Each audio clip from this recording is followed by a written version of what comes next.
పిల్లలకి సిరప్ వాడుతున్నారా? ఈ జాగ్రత్తలు తప్పనిసరి. మిగిలిపోయిన మెడిసిన్ని ఎప్పుడూ వాడొద్దు. ఉదాహరణకు, ఫార్మసిస్టులు కొన్నిసార్లు ఎక్కువ మెడిసిన్ ఇస్తారు. మీ దగ్గర మిగిలిపోయిన మెడిసిన్ ఉంటే దాన్ని పారేయండి. మీ పిల్లలకు ఒకరికి సూచించిన మందులు ఇంకొకరికి ఇవ్వొద్దు.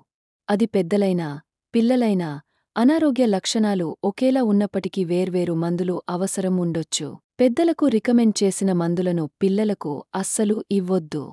ఈ జాగ్రత్తలు తప్పకుండా పాటించాలి. మరింత సమాచారం కోసం మా అశ్విని హాస్పిటల్ను సంప్రదించండి. మన హాస్పిటల్ ఎల్లారెడ్డిపేటలో బస్టాండ్ ఎదురుగా కలదు. మా నంబర్స్ 9100 933338, 9550588977.